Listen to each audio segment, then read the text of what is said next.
Nuestra transmisión en vivo. Estamos transmitiendo por... A ver, un segundo. Quiero acomodar acá la imagen porque, bueno, he tenido que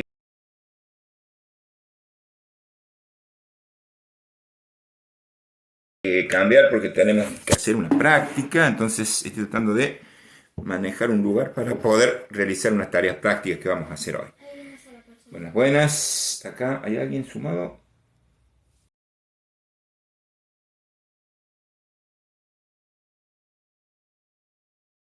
Acá, se ha sumado uno. Bien.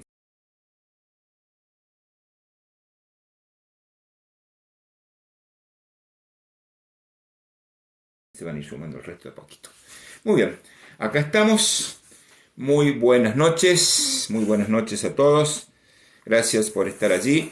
Hoy, bueno, me acompaña mi sobrina, que va a estar haciéndome de modelo, mi sobrina Erika va a estar haciendo de modelo para hacer algunas prácticas que vamos a realizar en unos momentos.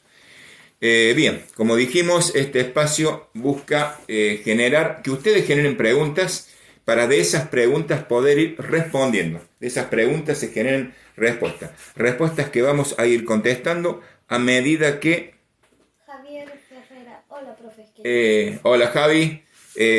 Preguntas que vamos a tratar de ir respondiendo por este medio. Vamos a ir respondiendo por este medio. Así que bueno, espero ver sus preguntas acá. Vamos a esperar que ingrese un poquito más de gente a nuestro grupo. La idea de hoy íbamos a hacer prácticas sobre algunos controles y signos vitales, que era una de las cosas que me habían pedido en el vivo anterior.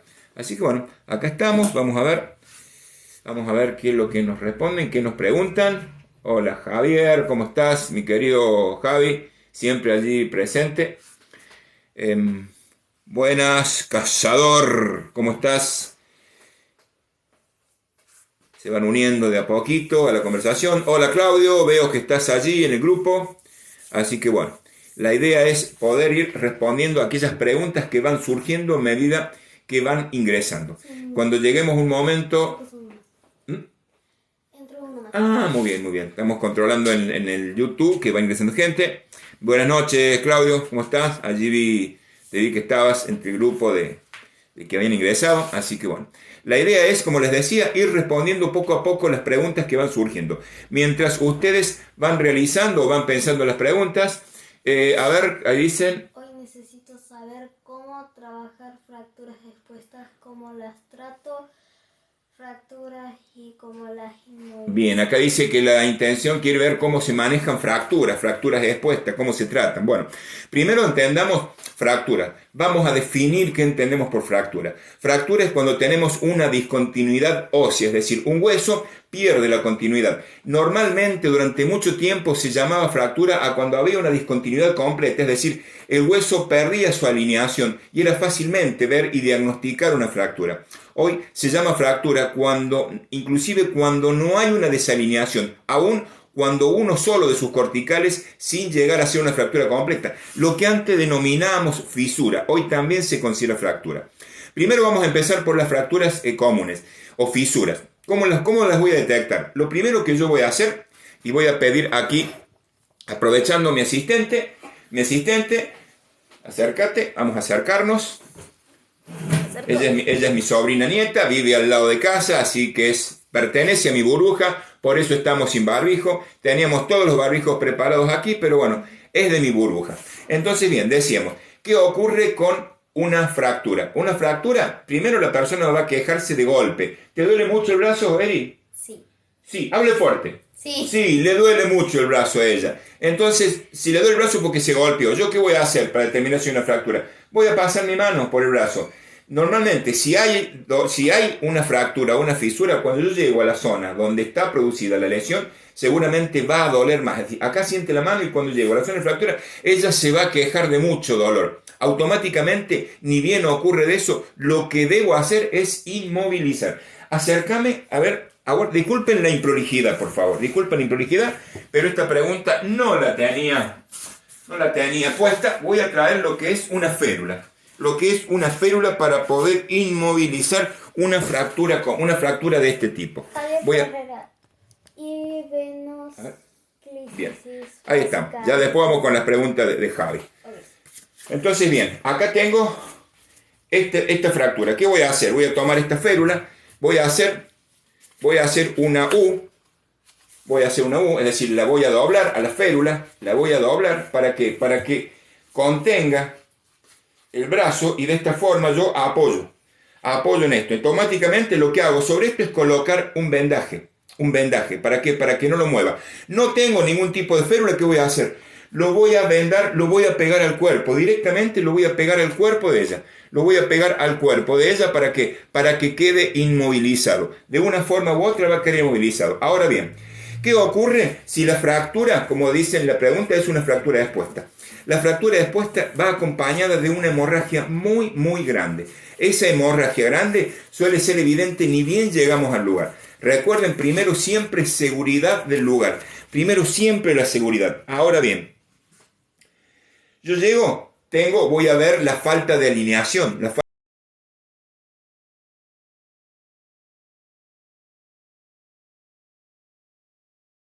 Falta de alineación. El brazo va a tener una articulación que no estaba allí antes. Voy a tener una herida que sangra muchísimo. ¿Qué debo hacer? Primero, si el hueso está fuera de la herida, no lo voy a reintroducir. Voy a lavar con abundante solución fisiológica o agua. No voy a echar agua oxigenada. Si tengo Pervinox, pero lo ideal es solución fisiológica o agua estéril. Está sobre la parte que está expuesta. Y voy a cubrir con un apósito y una venda y voy a inmovilizar. Los restos óseos o fragmentos óseos no se reintroducen. Se deja tal cual como está la herida. Ahora bien, si yo tengo una fractura acá y tengo una herida que sangra mucho más arriba, si no hay férula, entonces dijimos, con la mano la podemos poner allí. Habíamos hablado que si no había férula, pegaba el brazo al cuerpo, una pierna a otra pierna. Voy a utilizar mi propio cuerpo como una férula solidaria. Es lo que se llama vendaje o contención solidaria. Vendaje solidario. ¿Está? Lo pego al cuerpo, un dedo a otro dedo, una pierna a la otra pierna. Esa es la forma si no tengo férula. Ahora decíamos, fractura expuesta. El hueso puede haber entrado y va a haber una herida que sangra mucho. Recuerden, siempre guantes. Siempre lleven con ustedes guantes. Cualquier pantalón que tengan puesto, recuerden, siempre tienen que llevar guantes. Los guantes siempre a mano, para que en estos casos yo debo cuidarme. Entonces, guantes, una gasa o apósito, presión directa sobre el lugar, un vendaje y inmovilizo la fractura. Si el hueso está afuera, pongo un apósito mojado con solución fisiológica arriba del hueso, hago un vendaje, inmovilizo con el otro miembro y traslado. El traslado tiene que ser con carácter de urgente, porque puede haber una hemorragia y esa hemorragia puede llegar a comprometer la vida del paciente. Entonces esto es muy importante. Acá dice, perdón un segundo, estos videos likes son muy importantes, gracias por compartir. Empezó todo, bueno, muchísimas gracias, esa es la idea, generar contenido que pueda ser compartido y que sea de utilidad, Allí tengo mi secretaria que me va a ir leyendo los mensajes de YouTube para ir respondiendo. Dice, ¿cómo contenemos a esas personas en pánico antes de una lesión? ¿Cómo contenemos a una persona que está en pánico cuando tiene una lesión?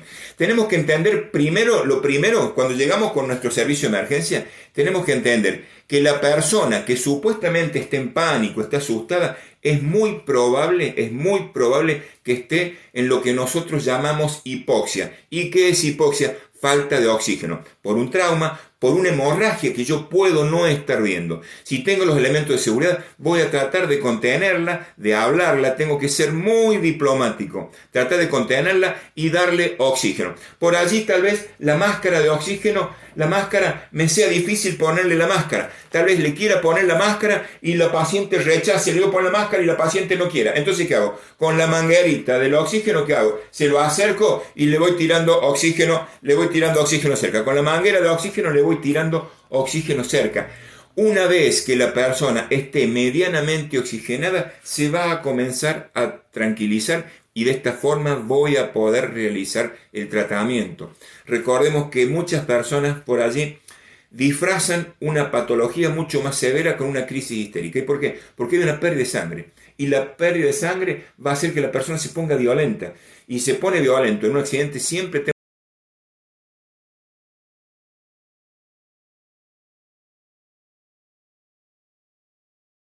tengo que pensar que probablemente esa persona esté por una hipoxia, esté con una falta de oxígeno y por ese motivo está violento. A ver si hay alguna otra pregunta más por ese lado.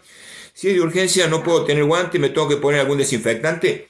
Si primero, si yo no tengo guantes, traten, por favor, Tomás, traten. Si no tengo guantes porque no me dedico a esto o porque no tengo guantes, porque no quiero comprar guantes, tengamos aunque sea una bolsa de nylon.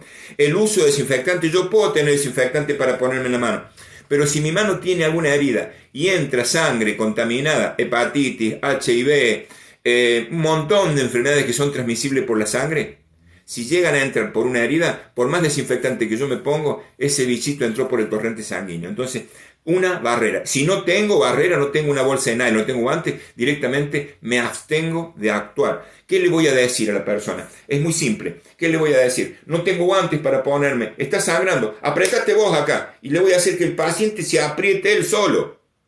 Y listo. ¿Y yo qué voy a hacer? Con mi mano, sin guante, con un trapo de última, lo voy a apretar por arriba. Pero voy a evitar por todos los medios de yo entrar en contacto directo con la sangre. Esto es muy importante. A ver si hay alguna otra pregunta por el YouTube. Entonces hablábamos de la importancia de la seguridad. Siempre tener guantes, siempre tener barbijos a mano, siempre tener desinfectantes a mano para poder desinfectarnos. Recuerde que hoy en día estamos cursando la segunda ola y con la liberación que hemos tenido por las vacaciones de invierno, no nos asustemos. Estemos preparados porque podemos llegar a tener algún inconveniente. A ver acá. Estoy, ¿qué dice? Pasando. Por los lados preguntáis. ¿Qué opinas de la... que me hacen perder tiempo? Al que me preguntó qué opino de la comunidad, que me hacen perder tiempo. Cada uno es como es. El ser humano es ser humano, punto. Trato con respeto a todos. Mi compañero se quebró la clavícula. Es muy doloroso. ¿Y cómo me doy cuenta que se quiebra la clavícula? Voy a pedirle a mi modelo que se levante. Cuando yo palpo a un paciente que está con una fractura de clavícula, yo voy a tocar acá a la altura de la clavícula y el paciente va a gritar. A ver, grite. Grite. ¿Ve? Es el signo de la tecla, se llama. Yo aprieto y el paciente grita. Esa es la tecla. Yo aprieto y el paciente grita. Eso me indica fractura de clavícula. ¿Qué tengo que hacer? Se utiliza mucho el vendaje en 8. ¿Para qué? Para tirar los hombros hacia atrás. Es decir, un vendaje que obligue a los hombros a tirar para hacia atrás. De esa forma, la clavícula reposiciona y no va a doler tanto. Pero es doloroso en los primeros momentos. Así que... Montoya. Hola, profe. Hola, Javier. ¿Qué opino de la comunidad? Me preguntan acá, vuelvo a repetir. ¿Son seres humanos? Son todos seres humanos para mí. No hay ni uno ni otro. El que se quiera pintar de otro color es problema de ellos. Para mí son todos seres humanos. No hay diferencia. El escudo, el fondo blanco de mi estrella es imparcialidad. Y para mí todos tienen derecho a ser asistidos. Esto es algo que es muy importante. El fondo blanco de mi estrella es imparcialidad y yo asisto a todos por igual, Si hay urgencia no puedo tener guante. Me pregunta, ¿en dónde enseñan los cursos? Universidad Nacional de Córdoba, Facultad de Ciencias Médicas. En mi perfil tienes un enlace, un WhatsApp, para poder averiguar de algunos otros cursos. Bien, entonces, como hablamos, lo importante siempre es la seguridad. ¿Se acuerdan que el otro día hablamos y explicamos dos situaciones comunes que se pueden llegar a presentar? Yo tuve ruptura de clavícula izquierda. Por eso es muy importante el vendaje en 8 por la espalda, que obliga a tirar los hombros hacia atrás. De esa forma la persona que tiene la clavícula fracturada va a estar mucho más aliviado, pero tiene que consultar con el médico. Entonces hablamos condiciones que se nos pueden presentar, ¿se acuerdan? Hablábamos de aquella persona, gracias Rocker, aquella persona que llegaba y me decía, me duele la cabeza, estoy mareado, yo lo primero que iba a hacer es observar si se encontraba pálido o si se encontraba sonrojado, enrojecido. Si se encontraba pálido, yo sabía que ese mareo, ese dolor de cabeza, seguramente, ¿qué dice ahí? Claro, un tipo chaleco, exacto, es un tipo chaleco que ponen para hacer, en realidad lo que hace, yo con una venda en 8 puedo hacer lo mismo. Indudablemente que el chaleco va a cubrir y a proteger más, pero la función prácticamente es la misma. Es la misma. Entonces decía, la persona pálida y sudorosa voy a pensar que está con la presión baja. ¿Qué voy a hacer? Si está pálida, sudorosa, le duele la cabeza y está mareado, lo voy a acostar al piso y le voy a levantar las piernas. Ahora, si está colorada, voy a pensar que puede llegar a tener un problema de presión arterial elevada. Y en ese caso, ¿qué voy a hacer? En ese caso, voy a acostarla o mantenerla sentada. Si la presión arterial está elevada, voy a mantener a la persona sentada. No la voy a acostar, la voy a mantener sentada. Acá le voy a mostrar la técnica para control de presión. Así ya la libero a mi sobrina. Aguarden un segundo, voy a poner acá para poder voy a levantarme aquí para poder corregir la posición de la cámara. Van a disculpar. Vamos a corregir la posición de la cámara, cosa que se pueda ver. Ahí se ve. Ahí está. Entonces, bien, el otro día me preguntaban, ¿cómo hacemos para controlar la presión arterial? Bien, primero vamos a aprender a controlar algunos signos vitales. El primer signo vital que debo aprender a controlar es el pulso. ¿Y cómo hago para controlar el pulso? Lo primero que marco es el dedo pulgar. ¿Está? ¿Se acuerdan que decíamos, yo les he explicado el otro día, mi puño es una radio, acá está la antena. A la altura de la antena tengo una arteria que es la radial, acá. Busco acá, entonces ¿qué hago? Con un dedo aprieto firme acá y al otro lo apoyo acá al costado. Y ahí voy a sentir fácilmente el pulso.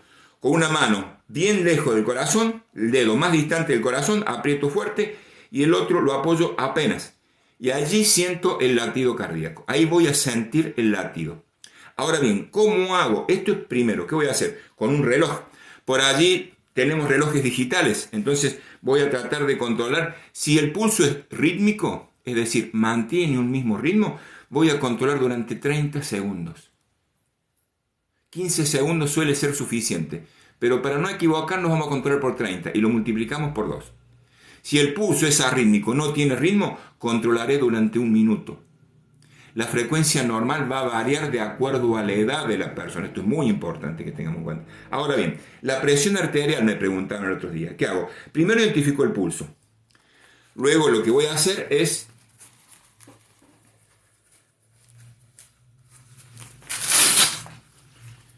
voy a colocar el tensiómetro. Pase el brazo por aquí, por favor, señorita. Lo que tengo que tener en cuenta siempre es que voy a colocar el tensiómetro, que esto es un error muy frecuente.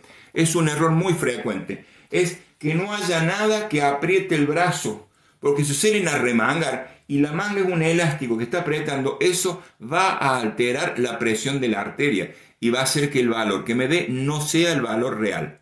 Otra cosa muy importante que yo tengo que hacer cuando controlo la presión de la persona, si viene caminando o viene apurada, decirle siéntese, aguarde 5 minutos y luego le tomo la presión arterial.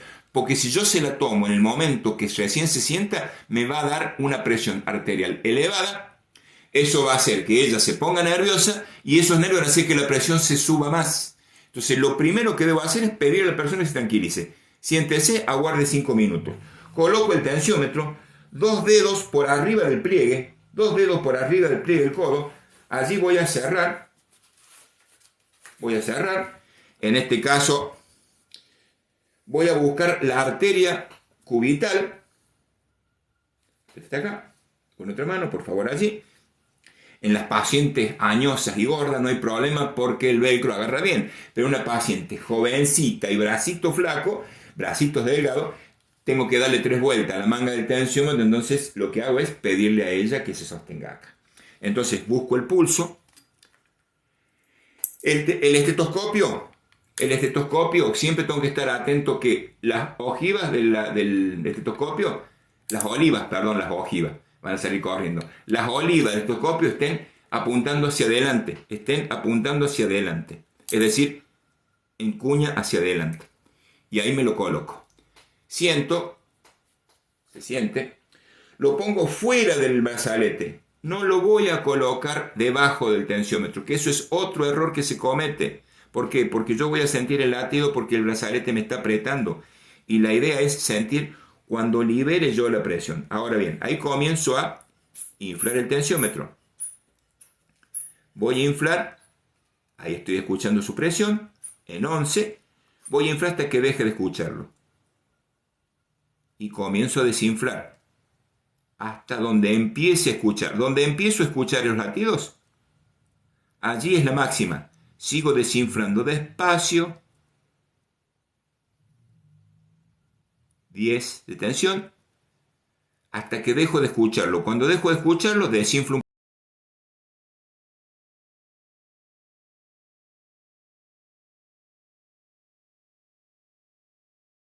poquito más. Me aseguro que no se escuche. Vuelvo a inflar un poco más.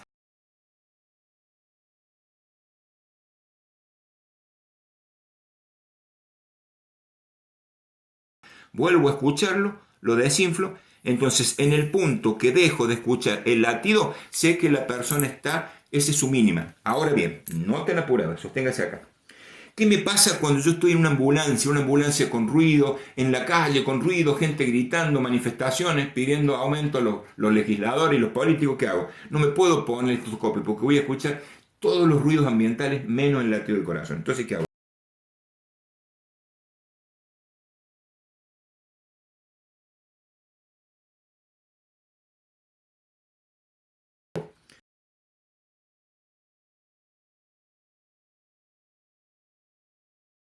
Busco el pulso.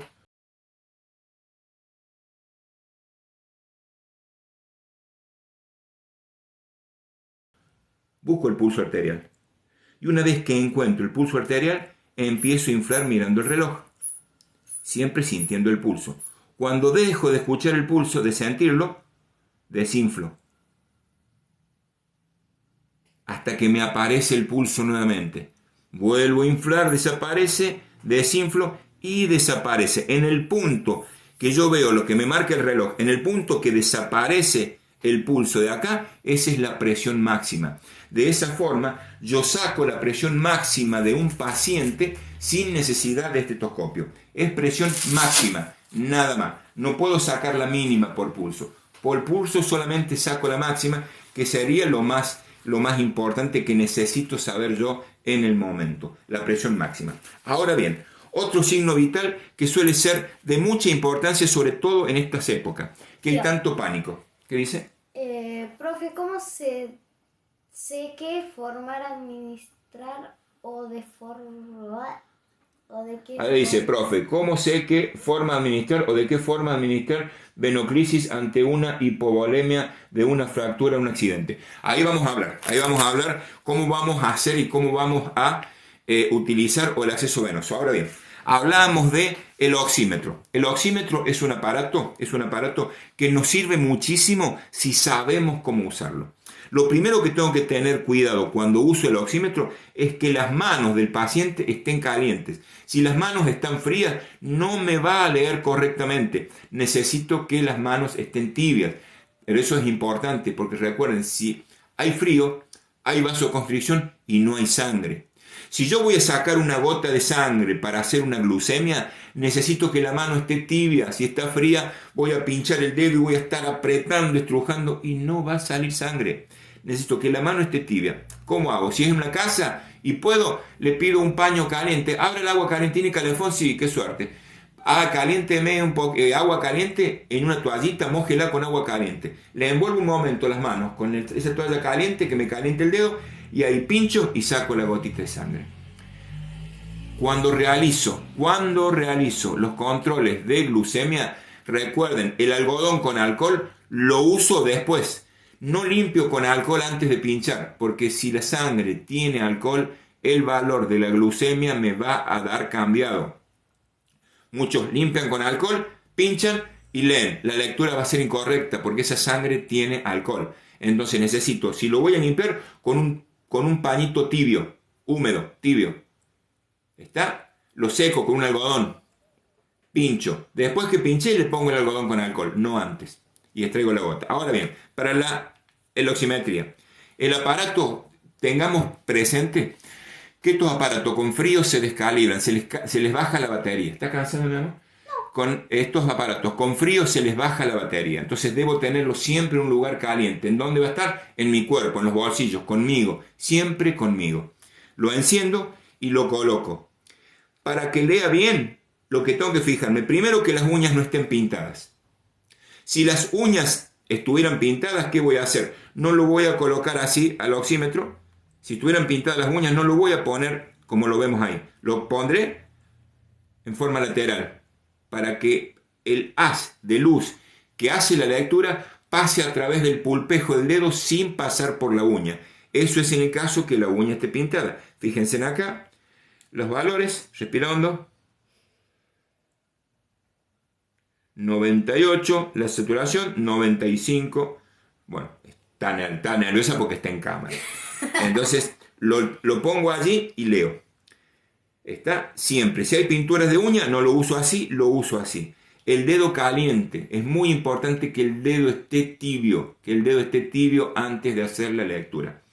Y antes de tomar cualquier determinación, por favor, consulten con sus médicos cuál es el valor correcto para ustedes. Lo normal es entre 98 y 95, 94. Menos de 94 es una señal de alarma, pero esa señal de alarma la puedo llegar a tener yo simplemente por el hecho de que esté haciendo mal la lectura. Por eso es importante. El oxímetro, manos tibias, buena irrigación, aparatos con buenas pilas. Debo fijarme que el paciente no venga de estudios radiológicos donde le hayan puesto tinturas vasculares, porque eso va a alterar la lectura. Que el paciente no tenga los dedos de tambor. ¿Cuáles son los dedos de tambor? Son finitos y la parte de la punta del dedo son gorditos, redonditos. Esos dedos no tienen buena circulación y van a hacer que la lectura no sea la correcta. Tintura de uñas es otra causa, eso lo pongo de otra forma lateral. Y sobre todo lo que es muy importante en esta época es manos frías. Eso es lo que hace al control de signos vitales. Aguárdenme un segundo, voy a volver a colocar la cámara correctamente, así ya continuamos con las preguntas. Allí una de las preguntas que habían hecho recién era, repetímela, Erika, ¿cuál era la pregunta? Que ¿cómo puede administrar? Primero. Bien, en un paciente, la administración de una vía endovenosa es muy importante en la primera etapa de un accidente. Yo llego, el paciente ha tenido una hemorragia, está con una hemorragia. Si yo dejo pasar mucho tiempo para canalizarlo, ese paciente de seguro su hipovolemia, su hemorragia, su pérdida de sangre, va a hacer que se dificulte encontrar una vena. Entonces, ¿qué voy a hacer? Cuando lo vaya a canalizar, una de las cosas que tengo que asegurarme es, primero, buscar el brazo. Controlarle su presión arterial. Le voy a poner el tensiómetro, Le voy a poner el tensiómetro y voy a ver qué presión arterial tienen. ¿Recuerdan cómo hacíamos la presión por pulso? Pongo, inflo y voy tomando el pulso. Cuando desinflo y aparece el pulso, eso me está indicando tu madre que manda un corazoncito. Eso me está indicando que esa es la presión máxima. Es decir, yo inflo hasta que desaparece el pulso. Vuelvo a desinflar y en el punto que me aparece el pulso me indica la presión máxima. Ahora bien, una vez que yo tengo la presión máxima, suponiendo en el caso de ella, la presión máxima es de 10, voy a desinflar el mango del tensiómetro y lo voy a dejar en 9, 8,5 y 9. ¿Y qué voy a hacer con ese método? Recuerden que por lo general cuando yo voy a sacarle sangre a una persona o voy a ponerle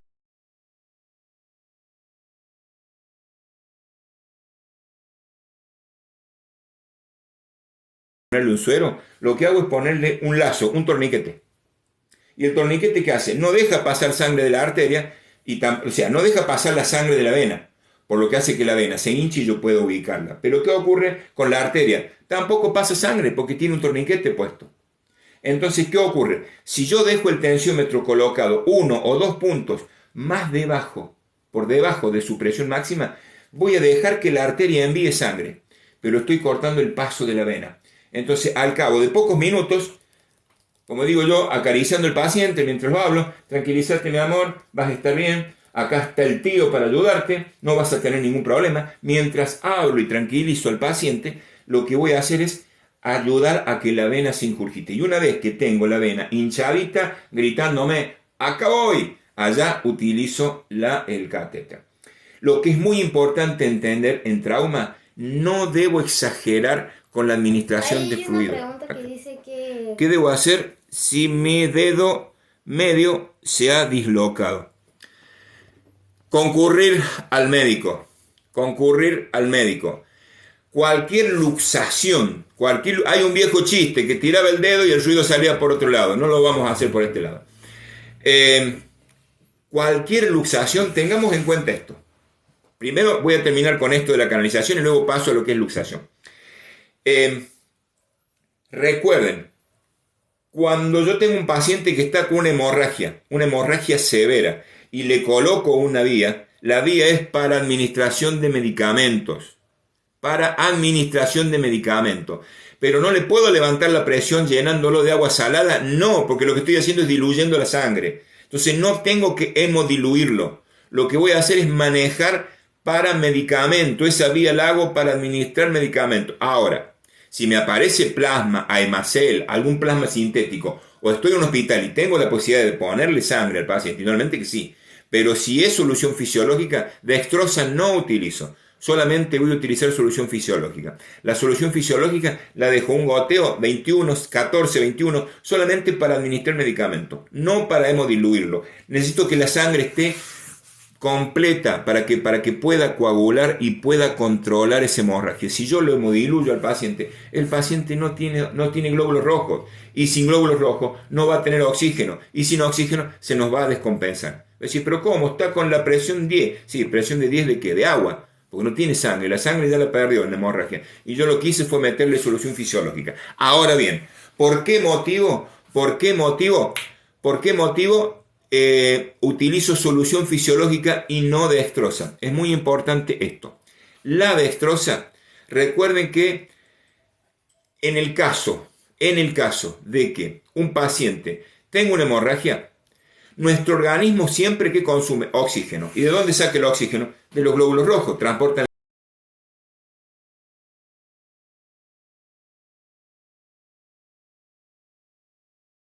la hemoglobina.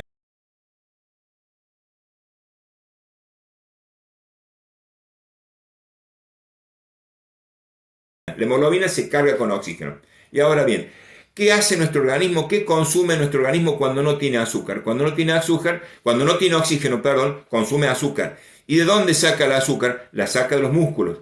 ¿Y cuál es el desecho de eso? Ácido láctico. ¿Y el ácido láctico para qué sirve? Sirve para hacer que el paciente entre en acidosis y se descompense. Ahora bien, ¿por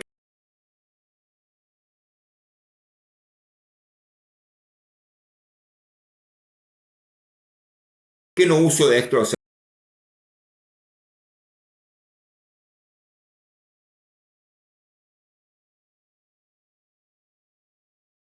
Porque ante un paciente infartado, con hipertensión o politraumatizado, voy a hacer que aumente sus áreas de isquemia y aumente su acidosis metabólica.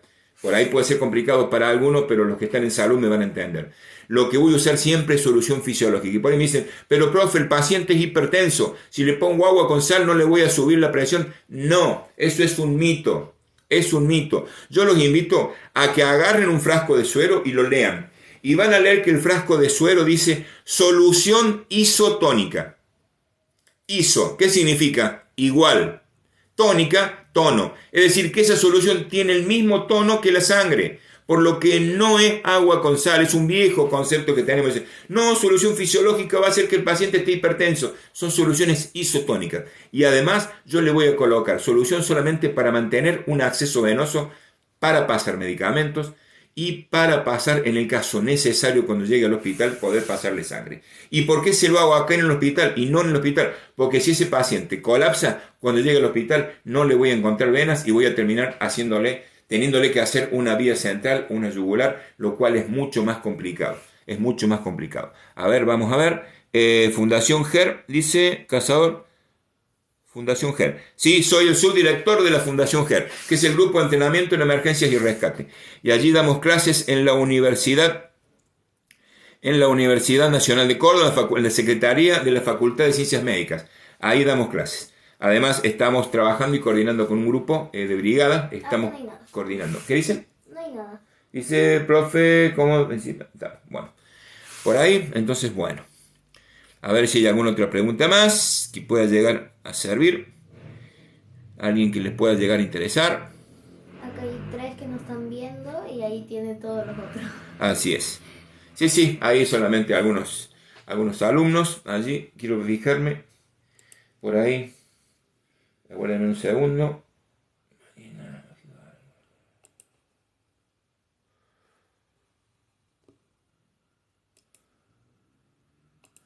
Me están escribiendo. Hay un ingeniero amigo. Bueno, no hay problema. Listo.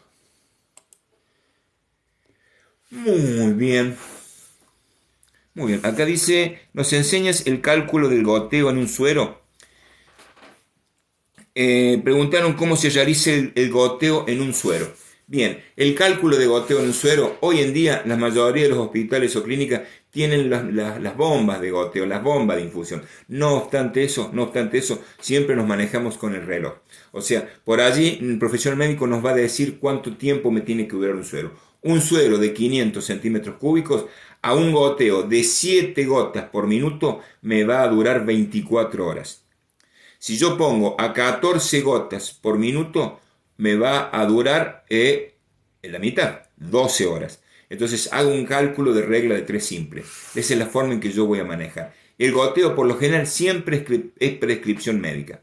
Siempre es prescripción médica. Si tenemos el viejo gotero con la ruedita y que tengo que estar contando, bueno, paciencia, reloj, segundero a mano o cronómetro a mano e ir contabilizando. Siempre nos hemos manejado así. Normalmente esto, hoy en día la mayoría, es más, hasta en servicios de emergencia, perdón, aquí había puesto una pantalla y saqué la pantalla, ahí estamos. Sí.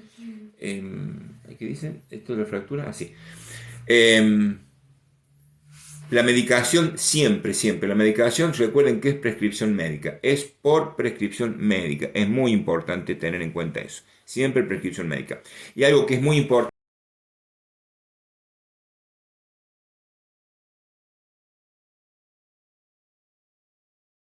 para el personal de enfermería o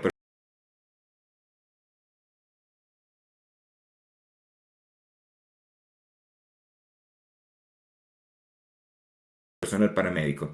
Siempre que un médico nos dé una indicación, por favor, la indicación firmada y sellada, registrada. No voy a hacer medicación si la medicación no está firmada y sellada. Esto es muy importante que tengamos en cuenta. Muy importante que lo tengamos en cuenta porque cualquier inconveniente que surge después, terminamos el personal de enfermería o paramédico termina siendo responsable por una mala prescripción. Y a veces por allí somos humanos, todos nos podemos llegar a equivocar. Entonces, muy importante, todo orden médico debe estar firmado y sellado. Si no hay firma y sello, no. Ahí dice, también preguntaron qué hacer cuando se sube o se baja la presión. Bien, gracias mi querido, vos que estás leyendo ahí, te agradezco que estás leyendo el chat, Cazador, muchísimas gracias. Si se baja la presión, ¿qué debo hacer? Debo acostar a la víctima y levantarle los pies. Acuesto a la víctima y le levanto los pies. De esa forma voy a hacer que toda la sangre de las piernas baje hacia pulmón, riñón, corazón, cerebro y la persona luego de unos minutos reaccione. Esto es para la hipotensión. ¿Cómo me doy cuenta que el paciente está hipotenso? Primero va a estar con mareo, dolor de cabeza y va a estar pálido. Si está pálido, yo lo que voy a hacer es presumir que tiene su presión arterial baja. Lo voy a acostar y voy a levantar los pies. Y recuerden que con menos de 7,5 de máxima, con menos de 7 de presión máxima, 7,5 máxima, este pulso, que es el radial, se pierde. Así que si la persona me está hablando, me dice que está mareada, yo le busco pulso en la muñeca y no tiene pulso en la muñeca, no piensen en zombies. Piensen que su presión está muy baja. Acuéstenlo y levanten los pies. Ahora bien, ¿qué hacemos si la persona está dolor de cabeza, está mareado, pero en vez de estar pálido y sudoroso, está colorado y con un pulso rápido y lento? A esa persona la mantengo sentada, le voy a preguntar si es hipertenso, voy a preguntarle, y esto es muy importante que tengamos en cuenta. Debo alertar al servicio de emergencia siempre cuando hay un paciente con hipertensión ante el presente síntoma. Yo le voy a decir a la persona, cerra los ojos y levanta las manos. Ojos cerrados y levanta la mano. Y si levantando las manos, yo con ojos cerrados veo que una mano empieza a bajar, listo, alerto porque esa persona está sufriendo un accidente cerebrovascular. Si una parte de la cara se le duerme y se le cae, llamo con urgencia porque está sufriendo un accidente cerebrovascular. Si la persona no puede decir una frase de 3 palabras completa, yo le digo, decí el lago es azul, y me dice, azul el lago es, está sufriendo una ACV hasta que se demuestre lo contrario. Entonces es importante que llame urgentemente al servicio de emergencias médicas. Pregunta, ¿por qué la dextrosa aumenta las áreas de isquemia? Aumenta las áreas de isquemia la dextrosa porque recuerde que cuando el organismo no tiene oxígeno, cuando no hay hemoglobina oxigenada, el organismo consume glucosa y al consumir glucosa desecha ácido láctico. Y cuando desecha ácido láctico aumenta las zonas de isquemia, digamos las zonas de acidosis. Hace que el paciente entre en acidosis metabólica. Por eso es importante, la dextrosa se utiliza con prescripción médica y en muy limitados casos. Antes se usaba como agua, hoy en día se encontró esto. Por lo tanto, no se... La presión arterial correcta de una persona de 65 años. Y Débora, la presión arterial es de 12, 120. Hoy en día para todas las edades 120, 60, 70. Para todas las edades 12, 7. La mitad se saca, la presión mínima se saca de la mitad de la máxima más un punto. Y antes se decía, el hombre tiene 1 o 2 puntos más que la mujer. Hoy no, hoy 12,7 para todo el mundo. Si tiene más de 12,7 se considera hipertensión moderada, hipertensión leve o hipertensión severa. Por eso es importante tener esto en cuenta. Si la presión es muy alta, ¿dónde trabajo? No trabajo. Trabajo como personal, soy docente universitario, coordinador de la formación de paramédicos. Trabajo en una brigada de rescate, coordinador de una brigada de rescate industrial y en un grupo de asistencia médica en zonas remotas. He trabajado en médicos de montaña, en Cordillera de los Andes, en Nielsen Expediciones y en el área de cardiología del Sanatorio del Salvador. Allí me estuve formando durante muchos años, en el Instituto William Harvey, Instituto de Cardiología del Sanatorio del Salvador. De nada, mi querida Débora. Gracias, Debo. Así que bueno, allí es donde he estado desempeñando. Cuando tiene baja presión, se coloca el paciente Trendelenburg. Es lo correcto para que la sangre de las piernas... Recordemos que una persona tiene aproximadamente el 7, el 8% de su peso es la euvolemia. Es decir, si yo peso 100 kilos, tengo entre 7 y 8 litros de sangre. Yo pesando 100 kilos, mis piernas tendrían un 25-30% de toda mi sangre. Entonces el paciente lo acuesto y le levanto las piernas para que esa sangre irrigue, riñón, pulmón, corazón y cerebro. Y de esa forma el paciente se recupera. Por eso es conveniente la posición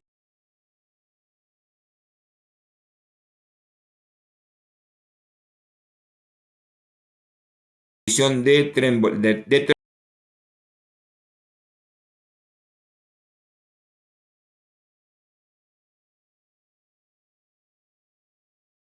Trendelenburg, perdón. Mi hija es enfermera emergentóloga. Ah, excelente, una colega. Mandale mis saludos y mis cariños y mis respetos. Y pedile por favor que se cuide muchísimo, Yo también tengo un hijo que se dedica exactamente a lo mismo que yo. Traté de convencerlo de otra cosa, pero... Graciela Pantoni, gracias. Traté de convencerlo que haga otra cosa, pero bueno, me siguió los pasos y hace exactamente lo mismo que yo. Así que bueno, y toda la familia me sigue. Mi señora, mis sobrinas, todos me siguen, todos trabajan en el área de salud. Así que bueno, tengo 69 años y manejo tensión de 120/80. Exactamente. Está un poquito, digamos, la mínima, pero muy poca cosa. Te debes cuidar con el consumo de sales. ¿Por qué el consumo de sal afecta la presión arterial? Porque recordemos, la presión arterial marca 2 puntos. ¿Qué es lo que es la presión arterial? Muchos me preguntan. La presión arterial es la presión, la alta, es cuando el corazón está bombeando y toda la sangre sale eyectada por las arterias.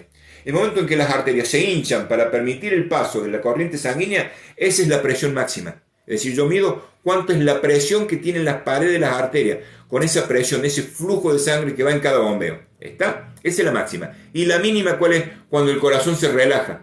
Cuando el corazón, la diástole, se relaja para luego contraerse nuevamente, esa es la mínima. Entonces, ¿por qué la sal afecta a la mínima? Porque la sal, recordemos que lo que hace es absorber humedad. Saca humedad de los tejidos, absorbe líquido del tejido circundante y lo pone en el torrente sanguíneo, por lo que aumenta el volumen. Entonces, el corazón no llega a relajarse. En vez de relajarse completamente, siempre tiene volumen suficiente como para mantenerse tenso. Por eso es muy peligrosa la presión mínima y tenemos que tener muchísimos cuidados. Gracias, Azucena. Muchísimas gracias. Muchísimas gracias por tus bendiciones. Bueno, bendiciones para todos. Para todos las necesitamos hoy en día. No hay nada por aquel lado. No. Por el lado de YouTube no tenemos nada. Así que bueno, vamos a seguir un ratito más por acá y los vamos a liberar. De seguro algunos están pendientes del fútbol. Así que los vamos a ir liberando para que vayan asistiendo a sus obligaciones, Así que bueno, acá estamos. Lo abriste y no supiste. ¿Qué es esto? Muchos me preguntan, ¿qué es esto? Esto es una navaja de rescate que lo utilizamos conjuntamente con un guante, lo utilizamos estos guantes, conjuntamente con estos guantes. ¿Por qué son los colores? Porque tienen un material especial para evitar que yo me corte con vidrios o con chapa y una parte acá para evitar que se aplasten las manos. Con estos guantes más esta navaja, lo que yo hago es, fíjense, esta navaja tiene un elemento que sirve para cortar los cinturones de seguridad, que es aquí. Allá, cinturón de seguridad lo corto con esa persona que está trabada en el auto y cinturón de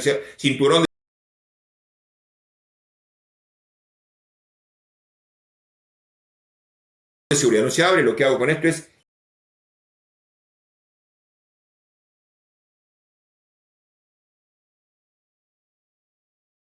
enganchar y cortar.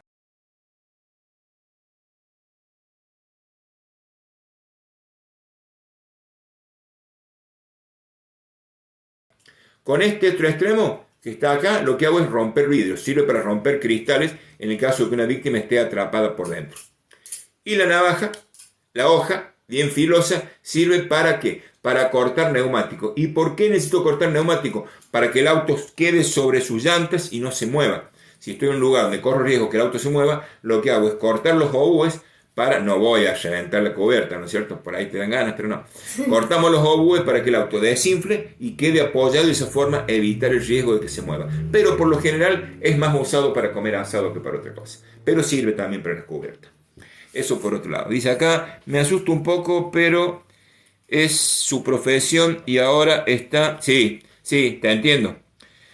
Te entiendo en la UTI del Hospital Fernández e italiano. Mira, buena profesional porque está en excelentes lugares. A mí me pasa lo mismo. Con mi hijo trabaja en emergencia, hoy justamente está de guardia y hace que uno esté preocupado, pero debemos confiar en que saben cuidarse. Debemos confiar en que saben cuidarse y que están cumpliendo un trabajo muy esencial, muy esencial. En caso de mala praxis del enfermero, ¿cómo se soluciona con seguro? ¿Sí o sí pierde la matrícula? Es muy difícil, muy difícil, muy difícil. La matrícula te respalda. La matrícula te es un respaldo. Realmente que si la mala praxis llega a un juicio, podés perder tu trabajo, indudablemente, podés perder el trabajo, pero tiene que ser algo hecho y demostrado que es hecho de muy mala fe, de muy mala fe. No es fácil que un profesional pierda la matrícula, salvo que haya hecho una barbaridad, Para eso tiene una matrícula. Y cada institución tiene un seguro que protege y cuida. Pero si el error es muy grande, puede llegar a perder su matrícula. ¿En qué paciente se debería usar el reflejo fotomotor? El reflejo fotomotor lo utilizamos mucho en los traumatismos de cráneo. ¿Para qué? Para ver la reacción de las pupilas, para ver reacción pupilar. ¿En qué caso lo utilizo? Lo utilizo en traumatismo cráneo, paciente que está inconsciente y necesito ver sus pupilas si reaccionan o si no reaccionan. O en un paciente que ha estado inconsciente mucho tiempo, necesito ver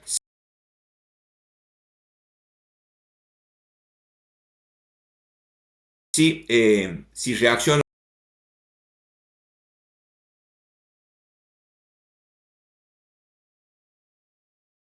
reacciona. ¿Y para qué motivo? Para saber si su cerebro aún está vivo. Ejemplo, un paciente que yo llego al lugar, lo encuentro inconsciente, no sé el tiempo que tiene inconsciente. Yo llego y comienzo a hacer la seguridad del escenario primero, comienzo a hacer las maniobras del RCP y viene el profesional médico y es el profesional médico que me va a decir cuándo detengo mi reanimación. ¿Y cuándo voy a detener mi reanimación? Cuando el profesional médico viene, mientras vos seguís masajeando, él prende la luz, apunta las pupilas, ve si las pupilas hay reacción. Si hay reacción con la luz, listo, seguí, su cerebro está vivo. Ahora, si después de unos minutos veo que no hay reacción pupilar, significa que el cerebro está muerto. Se suspenden las maniobras de reanimación.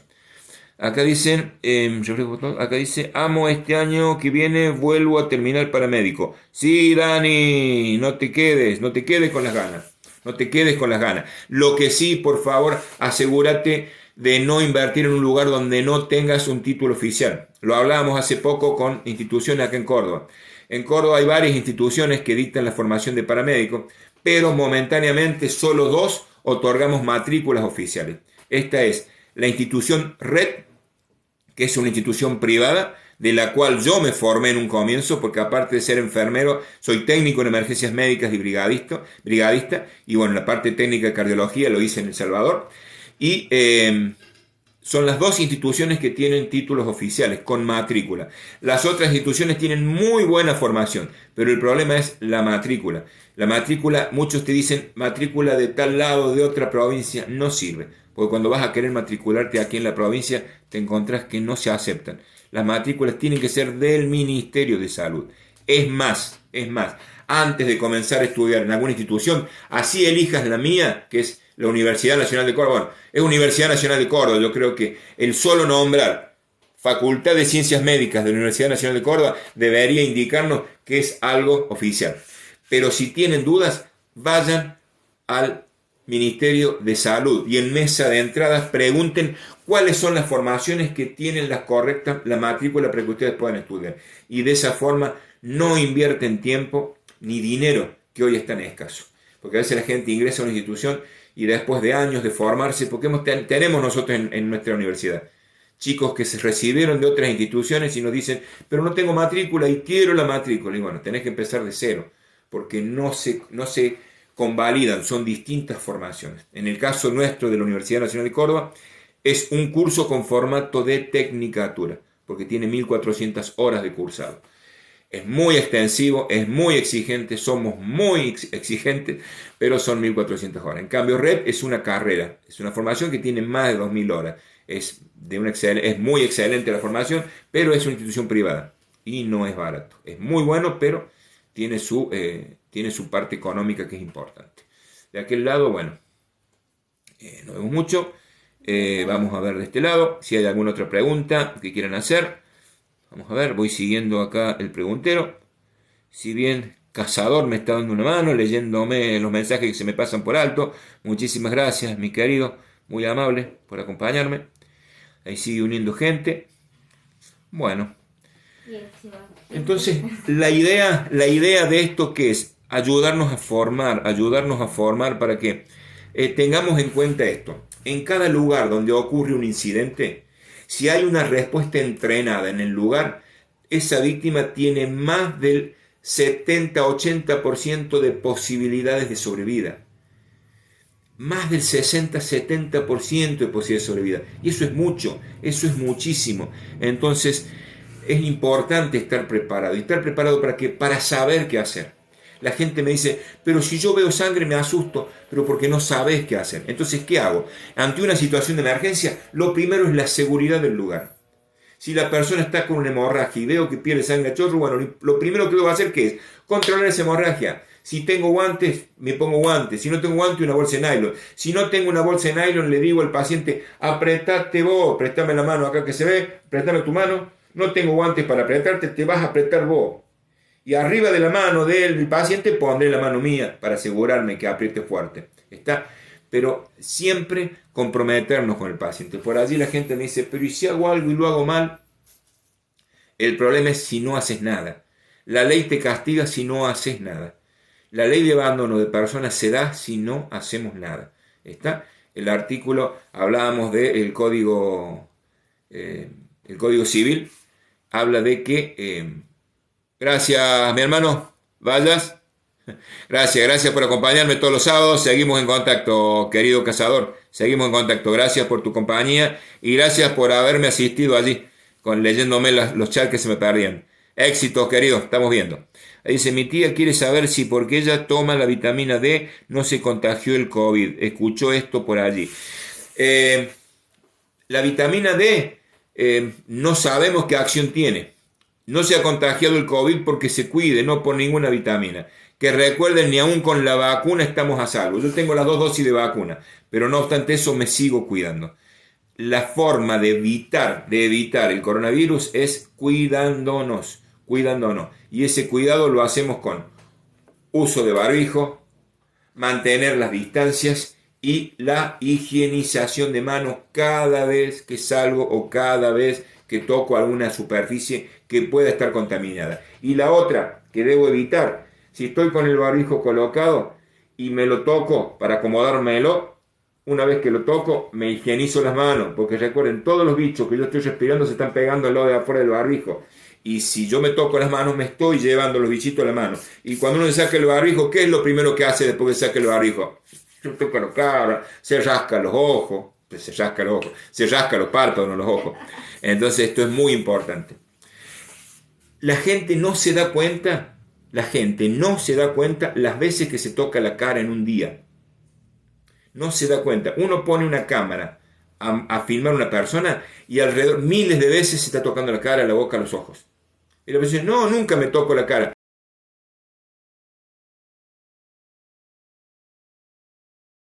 Es automático, no nos damos cuenta. Entonces, la costumbre es lavarnos las manos con agua y jabón, higienizarlos con solución hidroalcohólica, mantener la distancia y el uso del barbijo. Es muy importante. Es muy importante. Así que... amo su peluca. Dice, no, si tuviera peluca tendría algo más largo. Hubiera elegido una peluca... Es mi sobrina como se ríe. Hubiera elegido una peluca más larga o con rastas. El pelo mío es tipo afro. Acá hay uno solo, ¿no?